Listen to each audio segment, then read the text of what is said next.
வணக்கம் நண்பர்களே. Parasara online astro டிவியிலிருந்து இந்த கருத்தை பதிவிடுகிறேன் நண்பர்களே. பரமத்தி வேலுடன் சந்திரன். இரக்க குணம் படைத்த நட்சத்திரம் எது என்பது இன்றைய ஒரு பதிவாக பதிவிடுகிறேன். அதாவது ரேவதி நட்சத்திரத்தில் பிறந்தவர்கள் மிகுந்த இரக்க குணம் உள்ளவராக இருப்பார்கள். புகழ்பெற்று பல திரைப்படங்கள் கலைஞர்கள் இந்த நட்சத்திரத்தில் பிறந்திருக்கிறார்கள். இவர்கள் தங்கள் பெயரை சரித்திரத்தில் பொறிக்கும்படி எந்த விதத்திலாவது சாதனை செய்ய வேண்டும் என்று துடிப்பு மிக்கவர்களாக எளிதில் யாரையும் நம்பிவிட மாட்டார்கள். மிகவும் அழுத்தமானவர்கள், சாதனையாளர்கள் பட்டியலில் இடம்பெறக்கூடியவர்கள்.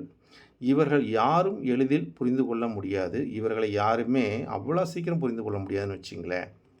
அது மாதிரி இவர்களை நம்புவது கடவுளை நம்புவது போல் ஆகும். இவர்கள் சாதாரண மனிதர்கள் கூட பெரிய மனிதர்களாக்கி திறமசாலிகளோட ஒரு போராடும் தன்மை குணமுள்ளவராகவும் இருப்பார்கள். அதாவது திறமை மிக்கவர்களோடு போராடும் தன்மையும் குணமும் இவர்களில் வெளியில் அதிகமாக இருக்கும். ஆனால் இவர்களில் கோழைத்தனம் போல் காணப்பட்டாலும் உள்ளுக்குள் அதிக பயங்கரமான தைரியசாலிகள். அதாவது வெளியில் பார்த்தா கோழைத்தனமாக இருப்பாங்க, உள்ளுக்குள்ளே பார்த்திங்கன்னா அதிக தைரியசாலியாக இருப்பார்கள்னு வச்சிங்களேன்.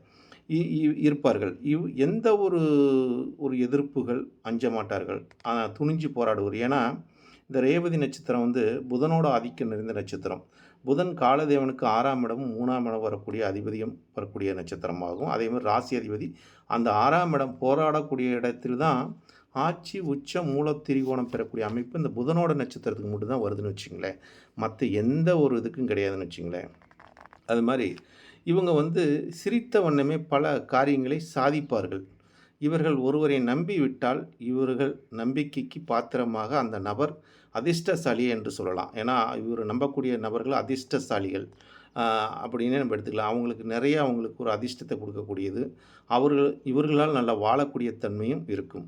அதாவது இவங்க யாரையும் நம்பிட்டாங்கன்னா ஏமாறக்கூடிய தன்மை இவர்கள் உண்டுன்னு வச்சுங்க. ஏன்னா புத்திசாலி இவங்க தான், ஏமாளி இவங்க தான் அப்படின்னு சொல்லலாம். ஆனால் யாரையும் நம்ப மாட்டாங்க, நம்பினா முழுசாக நம்புவாங்க அப்படிங்கிற ஒரு தன்மை.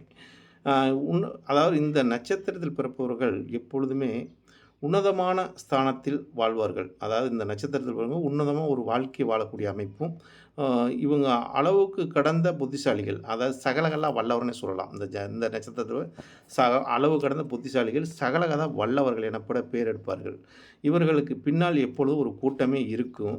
இவர்கள் நாத்திகவாதிகளை அதிகம் பார்ப்பது அரிதாக இருக்கும். ஏன்னா நாத்திக அதிகம் பேச மாட்டாங்க. எல்லாத்தோட சகஜமாக பேசி பழகக்கூடிய தன்மை, எல்லாத்தோட தொடர்பு வச்சுக்கொள்ளக்கூடிய தன்மை இவர்களுக்கு உண்டுன்னு வச்சுங்களேன். அதேமாதிரி நண்பர்கள் பலர் இருப்பார்கள். பணத்துக்கு மரியாதைக்கு மதிப்பு தர மாட்டார்கள். அதிகமாக ஒரு ஆன்மீகத்தன்மையெல்லாம் ஈடுபாடு, ஆன்மீகத்தை நம்பக்கூடிய நபர்களும் தெய்வம் இல்லைன்னு சொன்னால் கூட அது இருக்குதுன்னு சொல்லக்கூடிய நன்மையில் அவங்களுக்கு உண்டு. அதேமாதிரி இவங்களோட உடல் கட்டுகள்லாம் பார்த்திங்கன்னா ஒரு கரெக்டாக வச்சுக்கூடக்கூடிய தன்மையும், கண்களால் பிறரை கவர்ந்து விடுவார்கள். பெரும்பாலும் காதல் திருமணம் செய்யக்கூடிய வாய்ப்புகள் அதிகமாக இந்த மீனராசியில் ரேவதி நட்சத்திரம் இருக்கக்கூடியவர்களுக்கு இந்த மாதிரி ஒரு தன்மை நிறைய பேர்த்துக்கு இது பொருந்தி வருதுன்னு வச்சுங்களேன். அதனால் இது ஒரு நூலில் சொல்லப்பட்ட ஒரு உண்மையும் கூட.